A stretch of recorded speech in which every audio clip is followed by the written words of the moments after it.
الحمد لله الذي جعلنا من المتمسكين بولاية سيدي ومولاي علي بن أبي طالب.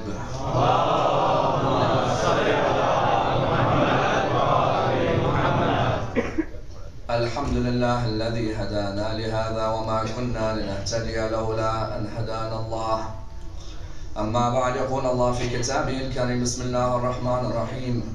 وأوحى ربك إلى النحل أن اتخذي من الجبال بيوتا ومن الشجر ومما يعرشون. The first of our salawat in honor of Rasulullah Muhammad sallallahu alayhi wa sallam.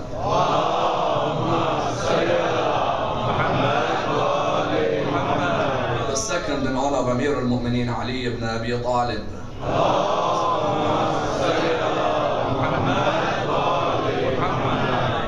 The third with your loudest voices in honor of Imam Sahib al-Asr wal-Zaman.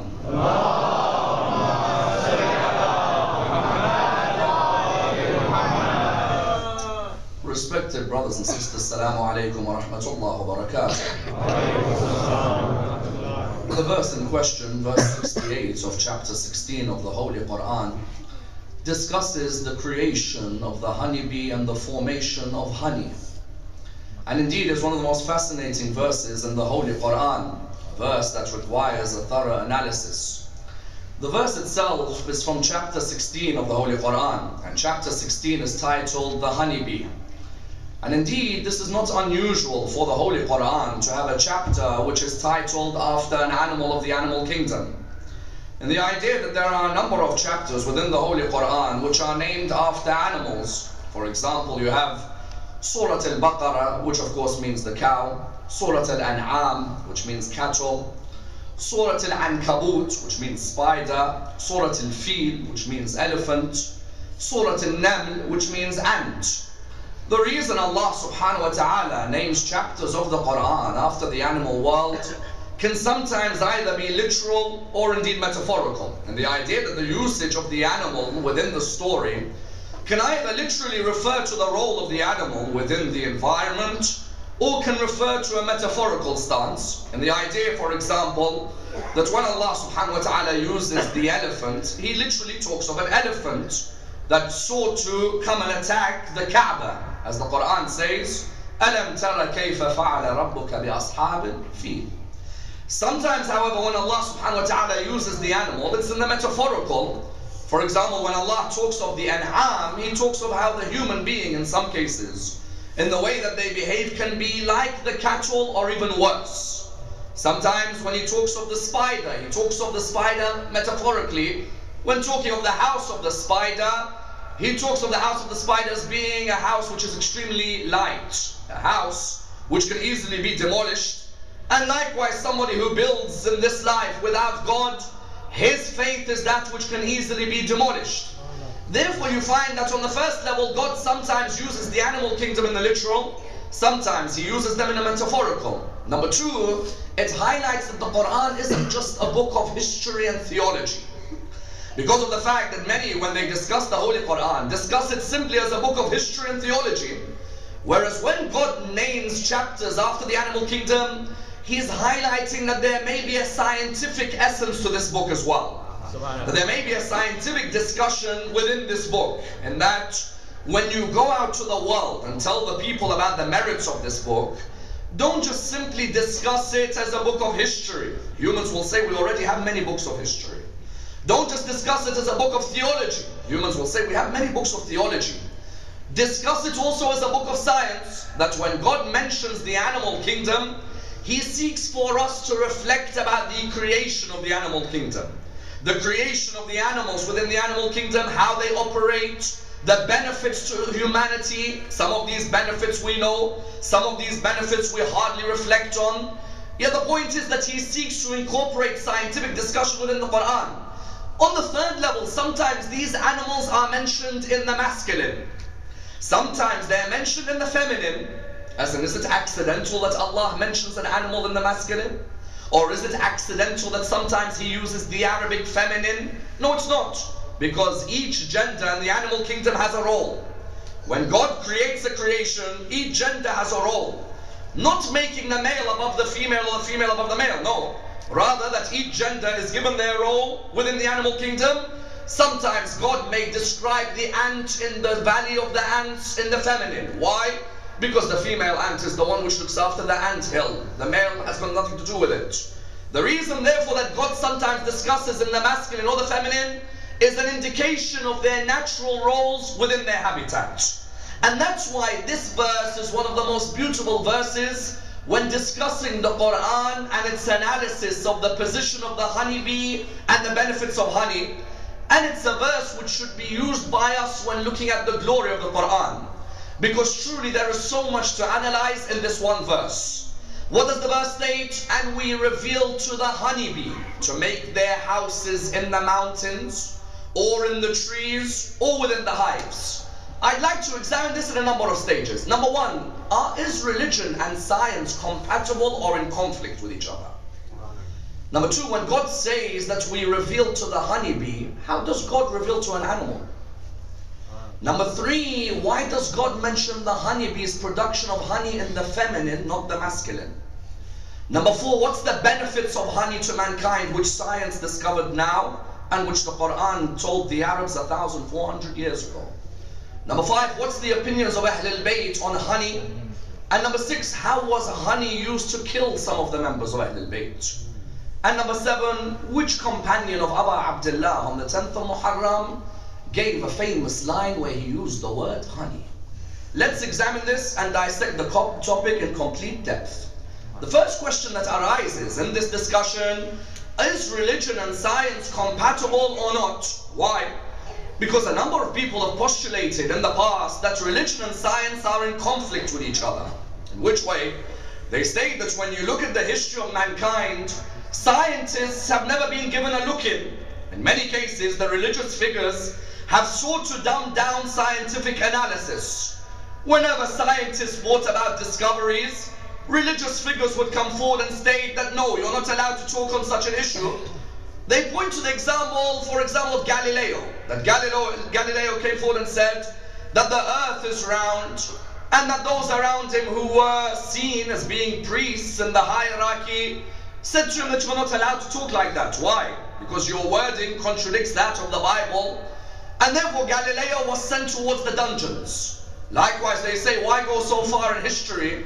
If you look in 2009, the Pope himself, when he was told about the rise of AIDS within African circles, he himself came forward, and what did he say? He himself came forward and said that there's no need to use contraceptives, even if there's a rise in AIDS. As in, these contraceptives are of no benefit whatsoever. As in, you can go ahead and do what you want, but in my opinion, the contraceptives are not needed. Scientists came forward and said that's what religion done to science. Religion gave no position to science whatsoever. Rather, religion dumbed down science. It didn't allow a person to actually innovate scientific findings. And therefore they labeled this against the religion of Islam as well. Why? Because they said that the religion of Islam, like any other religion, is a religion which does not allow for scientific discussion. On the contrary, the religion of Islam is a religion which advocates scientific analysis, scientific discovery. For which reason? The religion of Islam is a religion that postulates the idea that it can guide you in the physical and the metaphysical. The metaphysical, let's say the holy book guides you on the metaphysical. But how about the physical laws of the world that you live in? Science guides the physical. Religion is meant to be the overarching guide to the metaphysical. You find that the religion of Islam, when it comes forward, what does it state? It states that science has to be protected, that scientific discovery should be allowed to be disseminated. And really, the religion agrees with the statement of Einstein when he states, science without religion is lame, and religion without science is blind. The religion of Islam advocates the same concept, that science without religion is lame, and religion without science is blind. What does he mean when he says science without religion is lame? Because science can be used to make a society, or it could be used to destroy a society. If now I've got a scientific finding, I can either reveal to society that this finding is good for them, or I can use the finding and spread something in society if I want to damage a particular area. Science without religion is lame means what? Means religion puts me in check. It makes me accountable that every action I perform and every intention that I hold, internal or external, is an action which God knows about, which God knows my inner feelings and my outer feelings. Science without religion can produce some of the most barbaric human beings. That, as we said earlier, if Hiroshima was to happen again, you'll find some will come forward without any conception of accountability whatsoever. If there is a country which gets on my nerves, I'll use my scientific analysis and destroy them. Religion would bring you in check and tell you, hold on, God created you and He wanted to bring a peaceful coexistence. That scientific finding which you have is meant to be used for the betterment of society, not meant to be used to destroy society. Therefore, science without religion is lame without a doubt. Why? Because a scientist who has no concept of a conscience where there's a day of accountability can end up destroying everything around them. But likewise, religion without science is blind. Why? Because if religion doesn't allow scientific discovery, then that can't call itself a religion. It should call itself a culture.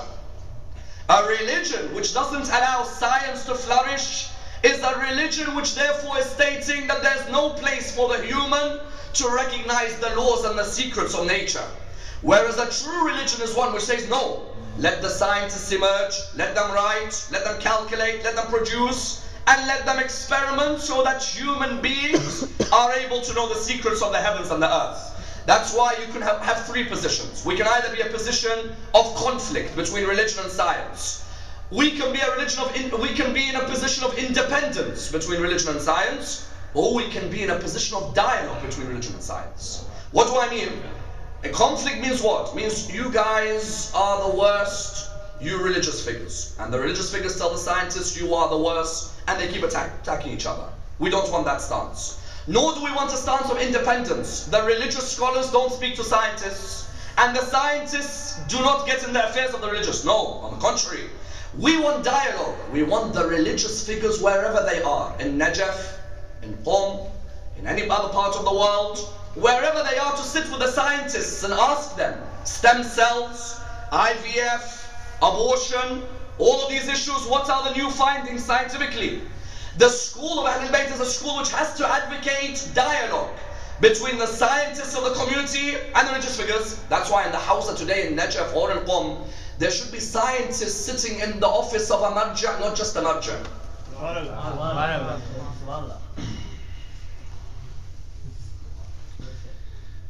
There should be scientists sitting next to him, and they should be discussing all the new affairs. And these scientists who have graduated from the best of universities should be sitting there. Not somebody who's a family member, no. The scientist should be sitting there, somebody who's a graduate in scientific studies, and to advise. If you continue only on a jurisprudence which is narrow, then the school becomes narrow. Whereas a school where the jurisprudence has the best scientific advisors is a school without a doubt which is alive. That's why if you go to religious syllabus in the world today, go to Western religious syllabus, you'll find the period of Euclid and Aristotle. Then there's a major gap until you come to Galileo, Faraday and Newton. What's happened in the middle? That middle, they call it the Dark Ages. Nobody's allowed to speak about that time. Today they say we are the enlightened, and that was the Dark Ages. Whereas unfortunately in their Dark Ages, Islam was unenlightened. Now Islam's in the Dark Ages. In those periods where the church did not allow for scientific analysis, the religion of Islam in Andalus, in Cairo, in Kufa was coming out with the best of scholars. Ja'far ibn Muhammad's class had the best students graduating from it. Amongst them Jabir Hayyan, amongst others who were graduating, who were producing discoveries on Pythagoras, on chemistry, distillation, evaporation, crystallization, every area of science. That period which the West keeps quiet about was a period of Islam's scientific findings.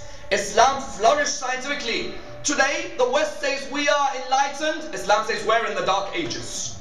And that's why Islam has to advocate that there is no problem in our communities, that scientists are revered as high as any other jurisprudence. That they have to be at the top where they provide advice. Because every leader of a community requires advisors who are graduates, not just simply people who've graduated without any qualification in front of us. Therefore, what you find on the first level that the religion of Islam has a correlation with science, and no doubt about that. The question then arises, when God talks of the honeybee, what does he state? وَأَوْحَى رَبُّكَ إِلَى النَّحْلِ. وَأَوْحَى means we revealed to the honeybee. But how did you reveal to a honeybee? As in the word awha comes from the word wahi. The word wahi talks of a revelation. There's some sort of revelation. In Islam, revelation takes a number of forms. As in, for example, amongst the forms of revelation is that Allah subhanahu wa ta'ala, through the angel Gabriel, reveals something to the Prophet of God. That's one form of wahi. A second form of wahi is in dreams. That prophets, when they see dreams, they are a form of wahi for them. That a prophet of God may see a dream. For example, like Nabi Ibrahim, قَالَ يَا بُنَيَّ إِنِّي أَرَى فِي الْمَنَامِ أَنِّي أَذْبَحُكَ. I see in my dream that I'm going to sacrifice you. Likewise, Nabi Yusuf in his dream, he sees a dream where he sees the stars all prostrating before him. What we notice here is what? Is that one form of wahi is angel Jibreel. A second is the form of dreams. But I can't see the angel Jibreel coming to every honeybee. As in, the angel Jibreel would be hard pressed if you have to go to every honeybee in the world today. Nor do I see honeybees dreaming. I don't think the honeybee sits there and dreams and then suddenly says that I've received a revelation that I am going to do what? I'm going to make my houses in trees. So therefore, how does Allah reveal to the honeybee? He reveals to the honeybee through inspiration, through what is known as instinct. Animals receive revelation from Allah through instinct.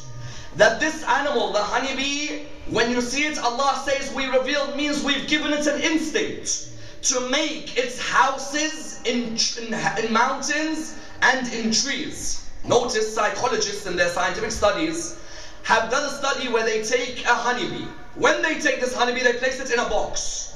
They take the box thousands of kilometers away from its original house. They then open the door of the box to see if the honeybee instinctively can return back to its house. Normally you would think, if I take the animal out, I would take the animal out and it'd probably be lost. But what does the honeybee do? Look at the difference between the human and the honeybee. The human being would have to ask for directions straight away, wouldn't we? You took me out of London, you put me now in the middle of Maryland. Somewhere in the middle here. If you put me there, I would look around. I'll see, for example, say Baltimore, and it says God knows where, Virginia, and it says these other places. I look around, I'm wondering, I've never seen these. I might have seen them on a sports channel, some names, I might have seen other, but I don't know where I'm going. I would have to ask. That bee, when you take it out of the box, automatically it knows where it goes. It goes directly back to where its hive is, be it in the mountain or the trees. How does it know this? Allah instinctively has programmed it. Like He's programmed other animals. For example, if I were to show you a blind person crossing the street, he asks for your help when crossing. Me and you will make a mess of making him cross the street. At the end, we'll probably fall and we'll make the poor person fall as well. Whereas put that dog next to him and see how he walks. That dog, Allah has given it an instinct to be man's best friend. Sometimes Muslims have a hatred towards the dog because of the fact that the dog is impure. Yes, but that doesn't mean you hate the dog. The dog is impure, but the dog is man's best friend. And the idea that the dog's been given a sense of instinct of loyalty to the human being. An instinct of loyalty to look after the human. Look at, for example, swallows. Swallows, when it comes for their time of hibernation, they travel far and wide. They know that they can't contain the environment of that area. Instinctively, Allah communicates with His creation that you are not fit for this environment. Instinctively you have to go travel far and wide.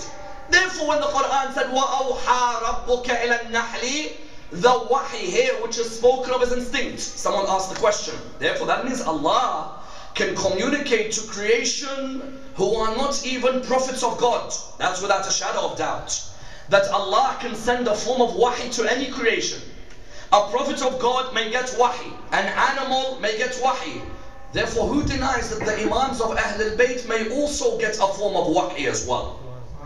Because when people ask the question, the Imams of Ahlul Bayt, when they answer a question straight away, what is it that happens to them at that moment? That's a concept called ilham.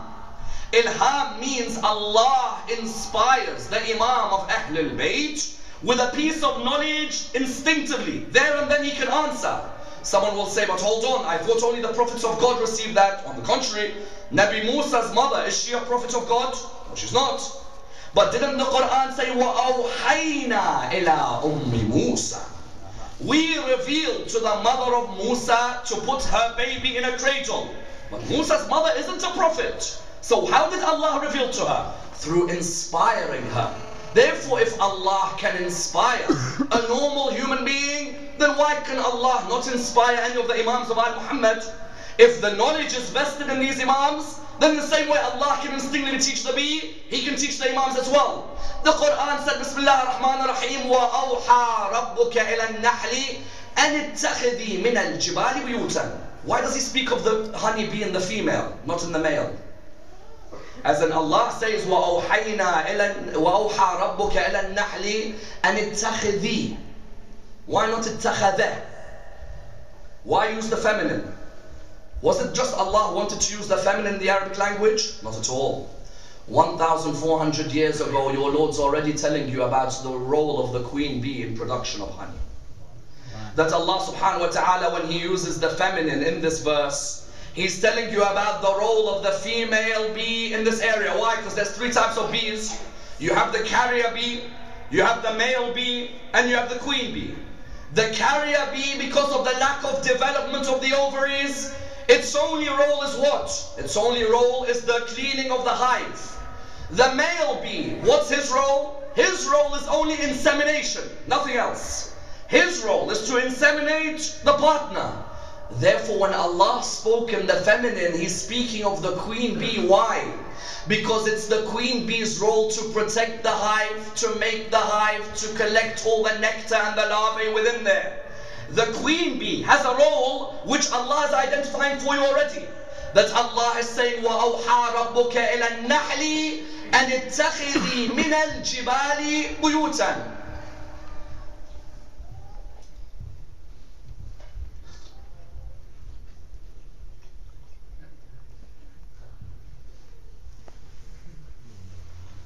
Here Allah subhanahu wa ta'ala, what is He doing?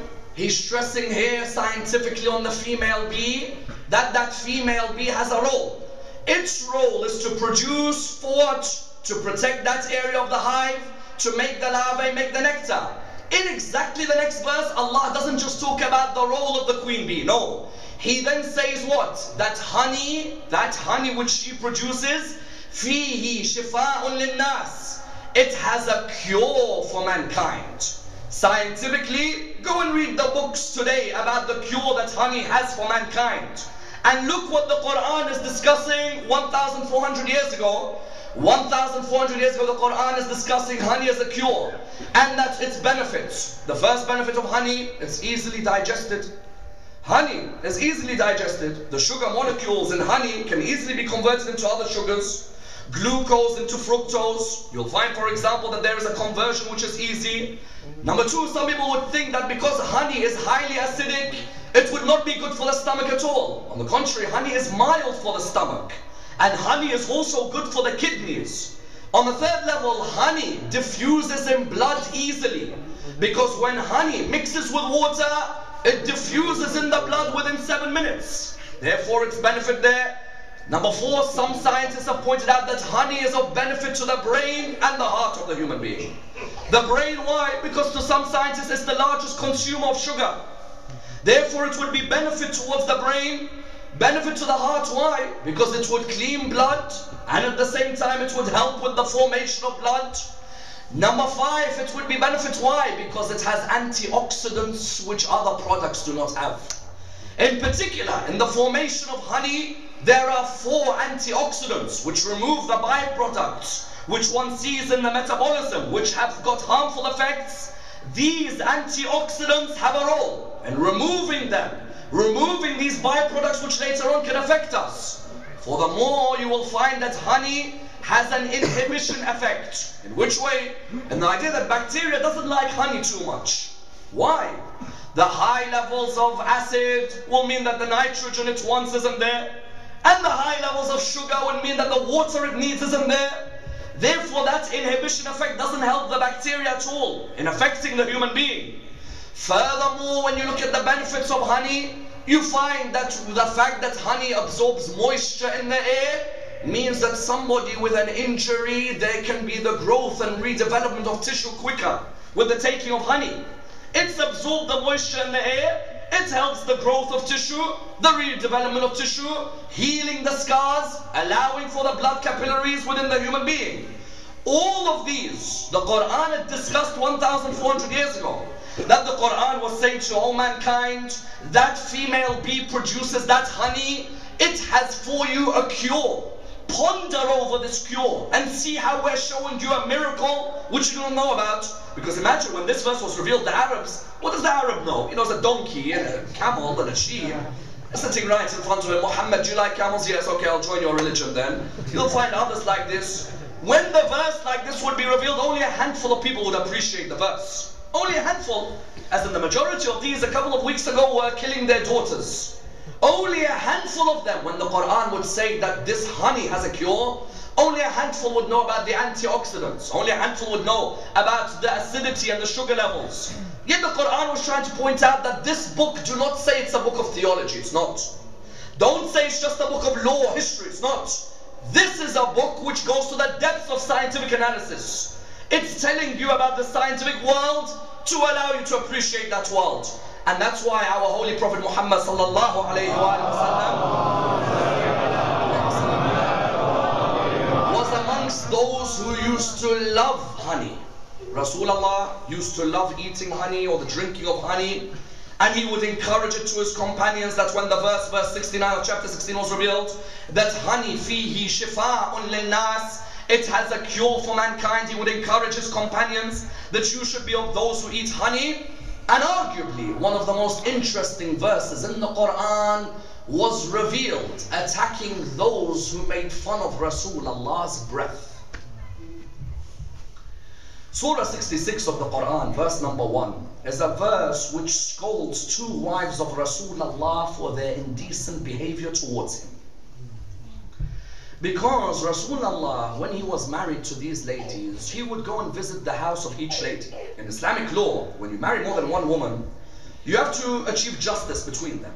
In which way? In that you have to share your time equally between them. And monetarily, you have to be able to financially equally provide for them. He would go and visit the house of one of his wives by the name of Zainab. Zainab would prepare him a drink of honey. Knowing that honey has a cure for the heart, honey has a cure for the brain, for our injuries, she would come and provide him with this drink of honey. Two wives of Rasulullah, daughters of renowned figures in Islamic history, would not be happy that this person goes to her house, and we are not happy that he spends that much time with her and he takes this drink. Who are they? Aisha, the daughter of the first caliph, and Hafsa, the daughter of the second caliph. The narration is there for you all to see. Surah 66 verse number 1. Read Bukhari's analysis of this area. It's very interesting, the discussion. What happens is that he came to one of their houses. One of them said to the other that we are not happy in this drink that he drinks. Let us stop him by insulting him with this drink. How? When he came back, one of them said to him that you know you drink that drink in the house of Zainab. He said yes. They said to him, your breath doesn't smell nice at all. Your breath doesn't smell nice. I tell you, I have not met the Holy Prophet. And inshallah there'll be a day where all of us rise with the Prophet. But even with some of us, with normal scholarly figures, we wouldn't talk like that. Scholarly figures. You'd look at the scholar and you would never raise your voice like that or speak like that. When you have the man with light shining from him, a man who's brought revelation to this world, a man who the Prophet said is the exemplar when it comes to morality, you talk to him in this way, as in we expect much more from the wives of Rasulullah. You expect that these ladies who are in the house of Rasulullah, one of you, your dad's about to be a caliph, another of you, your dad will be a caliph later. You'd expect behavior and the upbringing to be a good upbringing. They said to him, your breath doesn't smell nice from this honey drink that you drink. He replied in the most beautiful akhlaq. He said, if my breath doesn't smell nice, then I will not drink that drink again. You see the manners of the husband to the wife? It's a message for us. Sometimes when our wives tell us that there's this product that you take, I don't enjoy it. it brings a smell from you, and you continue doing it, then you're not a reflection of Rasulullah. What are you? You're just like anybody else in the street. Anybody in the street. The reflection of Rasulullah sees Rasulullah being insulted, even though that drink which he has taken, there's no smell in it whatsoever, but he still says, if I am hurting you with that breath, I will never drink it again. Do not worry about it. That's akhlaq. That's a man understanding the needs of his partner. But Allah wasn't understanding their needs at all. No. No. Because normally Allah subhanahu wa ta'ala wouldn't interfere in these relations. He'd leave it between them. Only on this verse he made it clear, Ya ayyuhan nabi, lima tuharrimu ma ahallallahu lak. O Prophet of God, why do you make unlawful that which I make lawful for you? Tabtaghi mardata azwajik, you want to please them? Don't please. Keep drinking. Keep drinking. Keep drinking. Because the breath that comes from the mouth of Muhammad is the most beautiful breath.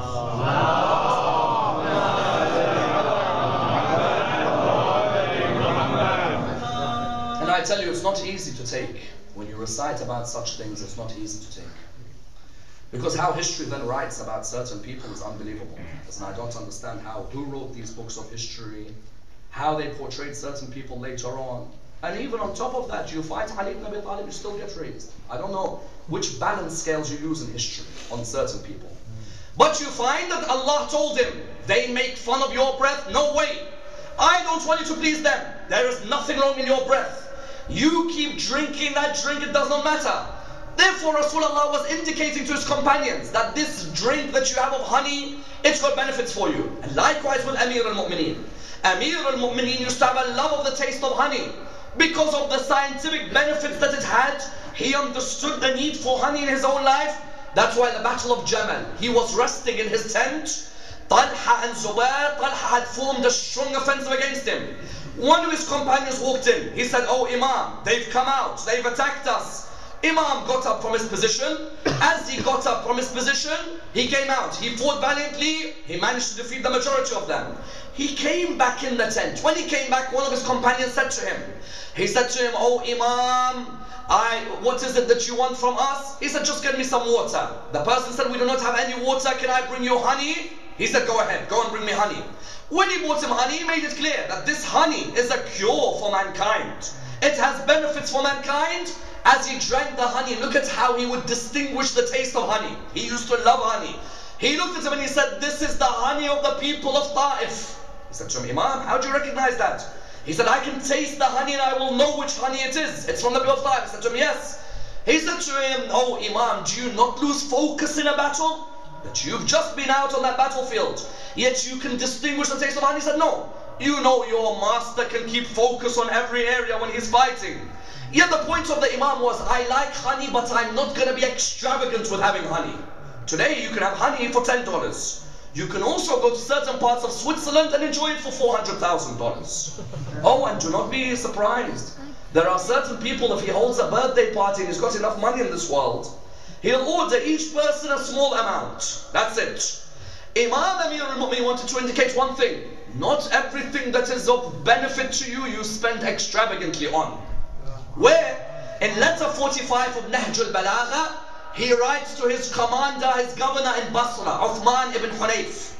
Uthman ibn Hunayf, letter 45, Nahj al-Balagha. Imam writes to him, he says, I hear you get invited for the most luxurious of meals, and that you answer the call straight away. You go to a house of a person who the poor are rejected at his door, and you go as my governor and you accept him straight away. Then listen to his line. He said, if I wanted to, I could have had the best of the honey of this world, and the best of the wheat of this world, and the best of the silk of this world. Yet I knew people in Hijaz and Yemen who couldn't afford a loaf of bread. How could I extravagantly taste that, even though it's good for me? It's beneficial. But don't be extravagant. Why? Because as a Muslim, you should have a conception of an ummah, not just yourself. You should think, okay, for me it's beneficial, but that taste which I acquire for honey, that taste, will there be another human who I could have spent money in helping? Are there people in certain African villages forget honey? All they look forward to is a glass of water. I spend extravagantly on food. Go and see some of the parties in the world today. You will find caviar being served. Not any normal caviar. Caviar which, with the money which was spent on it, can feed an entire village in certain parts of Africa. Yet you find that the human being, if he doesn't be kept into accountability, Ali ibn Abi Talib tells Uthman bin Hunayf that all me and Fatima had was fadak. That's it. That's all we had. And they took that away from us. We never had any other wealth in this world. But if we wanted to, we could have had the best honey. But don't be extravagant with this honey that you have. Therefore you find that the Prophet and Amir al-Mu'minin, both of them would stress that this honey has a cure for you, it's beneficial for you. But likewise, as we said, honey, when it's mixed with water, it will diffuse in the blood of the human being very quickly. And therefore, if you put it with some poison, you can end up destroying humanity. And that's why you find some of the greatest companions of Ahlul Bayt, their lives were ended through the usage of honey. That the people recognized that Rasulullah had said, honey is beneficial to mankind. And that Rasulullah told them about its diffusion in the blood quickly. 7 minutes and it's in there. They realized that the best way to get rid of their enemies and the companions of Al Muhammad was by putting honey with poison and finishing them. Malik al-Ashtar, Amir al-Mu'minin, used to say, Malik is to me like I was to Rasulullah. That's a very strong line. Malik is to me like I was to Rasulullah. Meaning that, you know, all the relationship and the years I've had with Malik, with Rasulullah, Malik, his relationship is like that with me. I see him as my protector, my defender. This Malik al-Ashtar on the day of Siffin was 2 rows away from finishing Muawiyah's life. 2 rows away. He could see Muawiyah in the tent. He's about to go and finish him. Muawiyah and Amr ibn al-As cleverly ordered that the Quran is put on the spear. All of a sudden, the certain members of the army of Amir al-Mu'minin, people like Al-Ash'ath ibn Qais, Abu Musa al-Ash'ari, said, hold on. They put the Quran on the spear. Maybe they have a point. Maybe we should wait and not fight. Ali ibn Abi Talib said to them, I'm the walking Quran. Do not listen to what they say. They said to him, no, we want an arbitration. Amir al-Mu'minin at that moment called Malik. Malik returned. Malik al-Ashtar looked around and thought to himself, that hold on, I'm 2 rows away from Muawiyah. I can finish this war off. But if Ali ibn Abi Talib tells me I return straight away. Look at the obedience. If you've got Muawiyah in your sights and he's causing havoc in the Islamic State, claiming he's fighting, avenging the banner of Uthman ibn Affan's death, wouldn't you go and finish him? Malik showed that level of obedience. How? At that moment he returned back to Amir al-Mu'minin. He returned back to Amir al-Mu'minin. Amir al-Mu'minin ordered him. Afterwards, he said to him, I want you to go towards Egypt. Why? Muhammad ibn Abu Bakr was in trouble. Abu Bakr's son Muhammad, who Amir al-Mu'minin brought up. Abu Bakr was in trouble, his son was in trouble in Egypt. Amir al-Mu'minin sent Malik al-Ashtar towards Egypt to go and help Muhammad ibn Abu Bakr. Because you know Muhammad ibn Abu Bakr, how was he killed? He was killed and then he was placed in the carcass of a donkey. They opened a donkey, they put his body in the middle, they stitched the donkey up and they burnt it.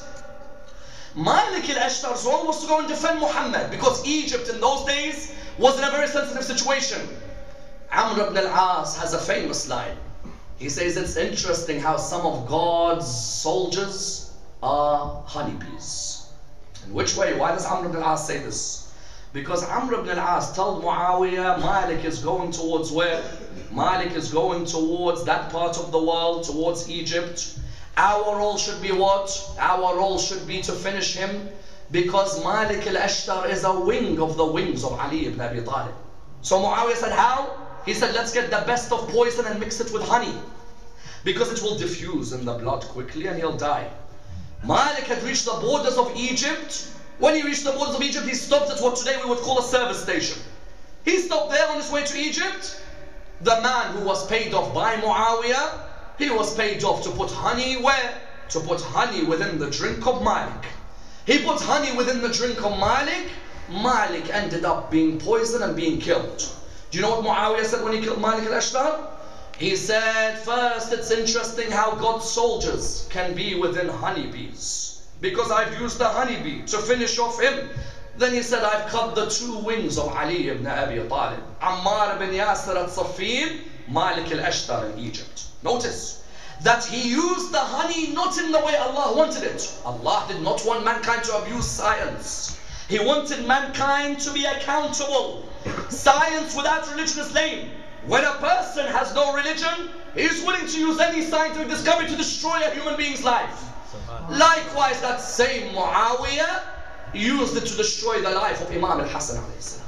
And you know what the irony is? Some people have the arrogance to publish a book 5 years ago, Muawiyah, the restorer of the Muslim faith. Which restorer? Which restorer? Which faith? The grandson of Rasulullah, who Rasulullah would say, I love him. And Allah loves the one who loves him. The one who Rasulullah would say, he is from me and I am from him. You find Muawiyah seeing Imam al-Hasan as being a threat to him. Imam al-Hasan had made a treaty with Muawiyah. Imam made that treaty to expose him. If you fight Muawiyah, you can't expose him. You make a treaty.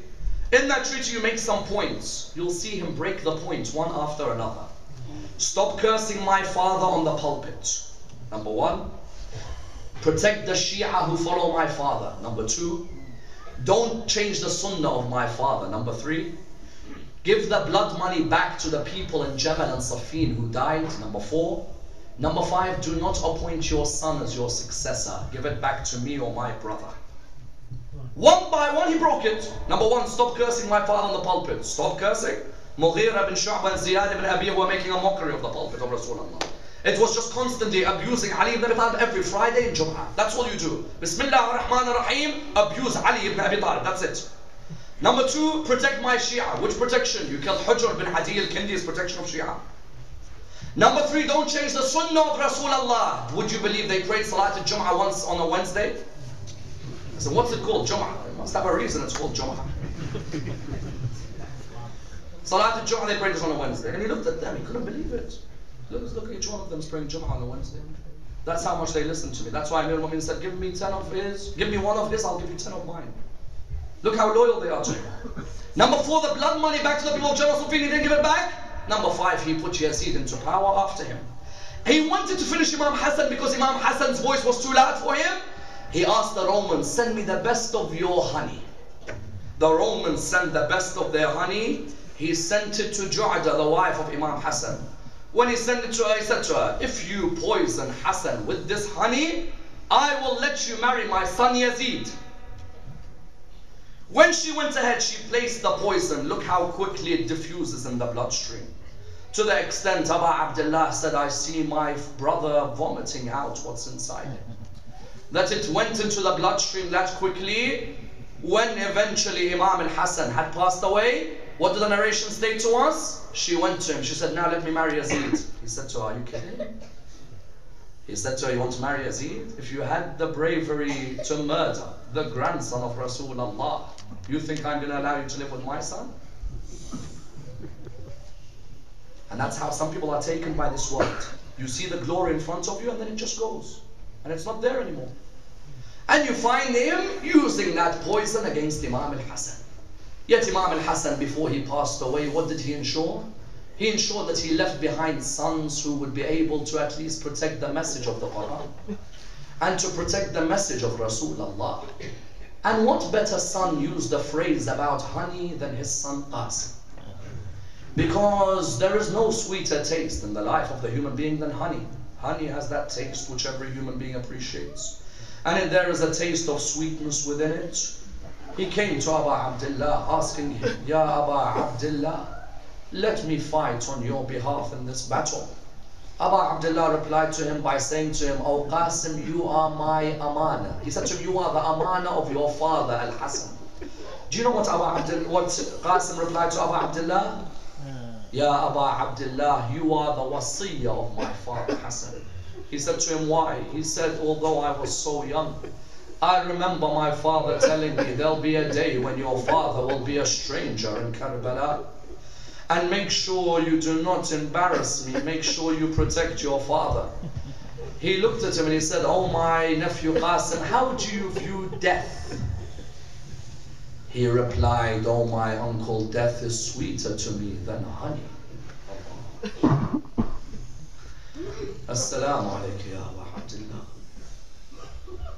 Death is sweeter to me than honey. That taste of honey which you acquire, death to me is sweeter. Why?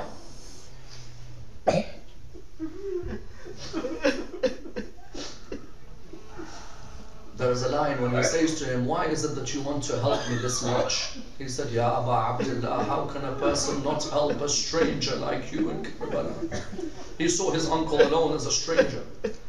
Aba Abdullah looked at him, he said to him, Qasim, my nephew, I love you, but I prefer if you protect your aunties and your mother. His mother Ramla was in the tent, and his aunties were in the tent, his auntie Sayyida Zainab.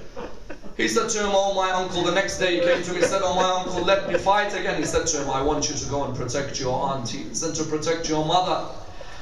When he returned back to his mother, he came into his mother's tent. She looked at him and she saw him full of tears. She said to him, oh my dear beloved Qasim, why is it that you cry? He replied to her, oh my mother, I've pleaded with my uncle Aba Abdullah to allow me to go out and fight. But every time I ask him, he doesn't accept. She said to him, why? He said, because he says to me, go and protect your mother and protect your aunties. At this moment, Ramla took out a letter. This letter had a meaning to it. It had a significance to it. She said to him, Qasim, go and give this letter to your uncle. He may change his mind when he reads the letter. When he took his letter towards his uncle Aba Abdullah, Aba Abdullah had a look at the letter and it said, this is to my beloved brother Aba Abdullah. From your brother Al-Hassan ibn Ali, there will be a day where I cannot be present to defend you. So on my behalf, I want to give you my sons, amongst them my son Al-Qasim. I want you to allow him to represent me. Aba Abdullah, when he saw the handwriting of his brother, it reminded him of the years that he spent alongside his brother. The years that they saw their mother Fatima being pushed behind the door. The years that they saw the sword hitting their father's head in his sujood.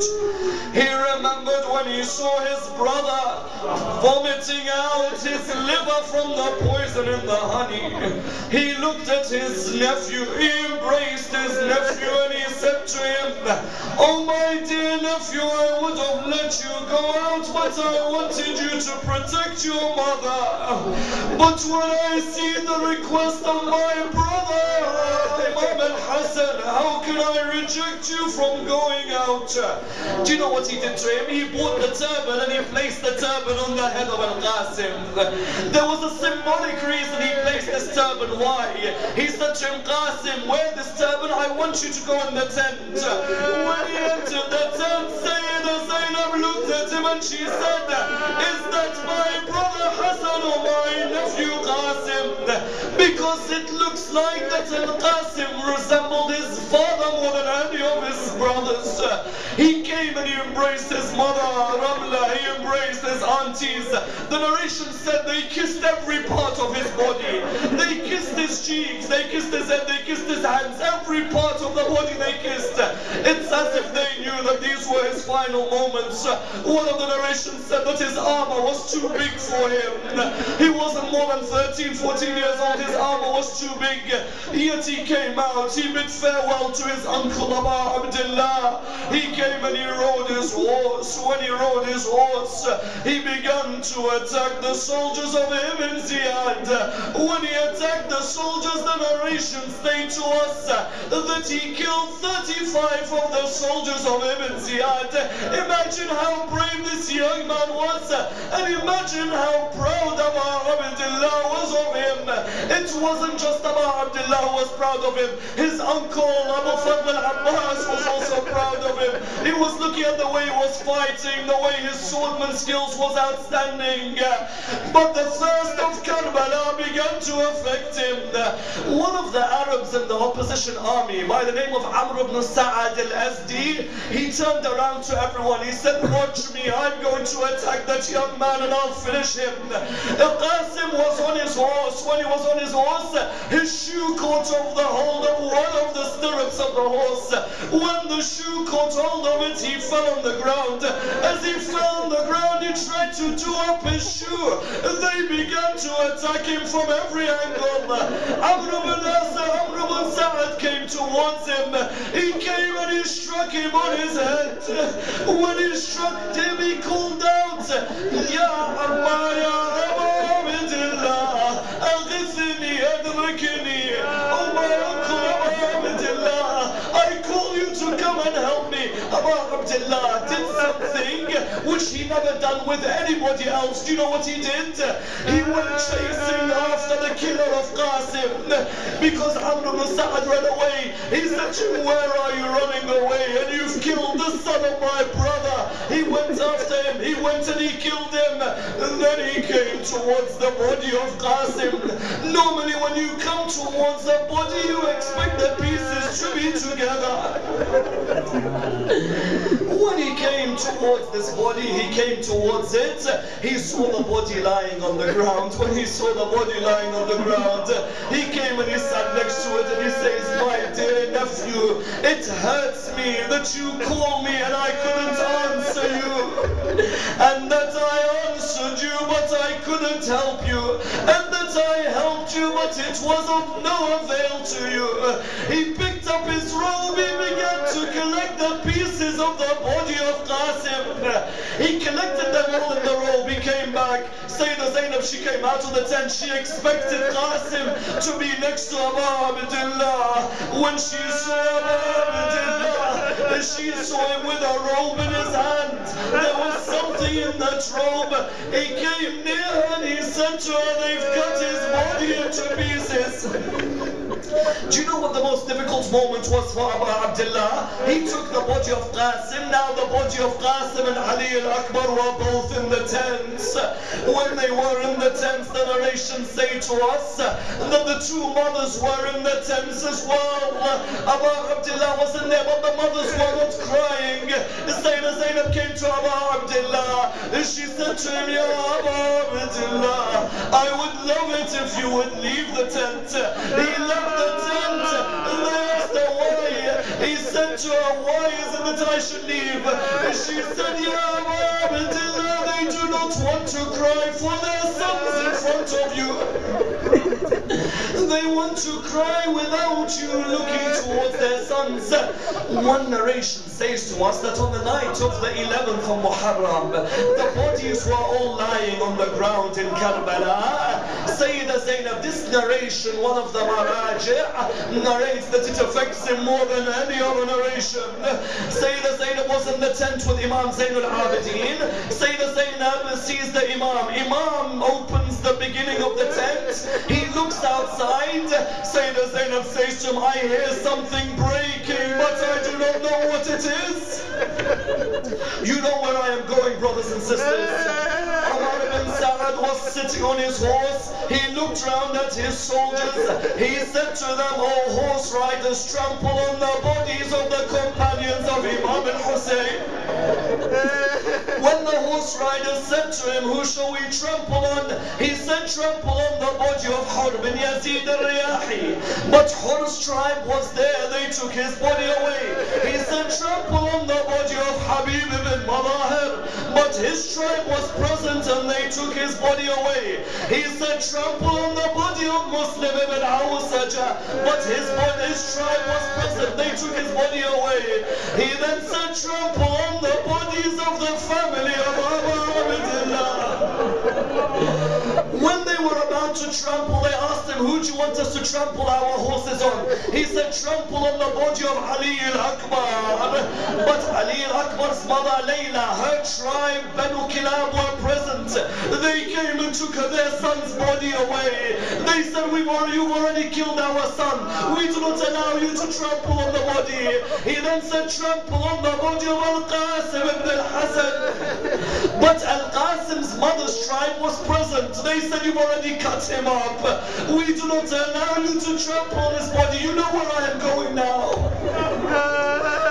He said to them, trample on the body of Abu Fadl al-Abbas. But Abu Fadl al-Abbas's mother's tribe, they were present in Karbala. They took their son's body. They said, you can't trample on. And the next moment Umar ibn Sa'ad called out, is there anybody whose mother and father's tribe are not here to protect him? They replied to him by saying, Abu Abdullah's mother and father's tribe are not here to protect him. He then called out, then all horse riders trample on the body of Hussein. When Sayyid Zainab asked Imam Zain al-Abidin, what is that which I hear which is breaking? He said to her, that is the body of my father, Abu Abdullah. The horses of Bani Umayyah are trampling on the body of my father.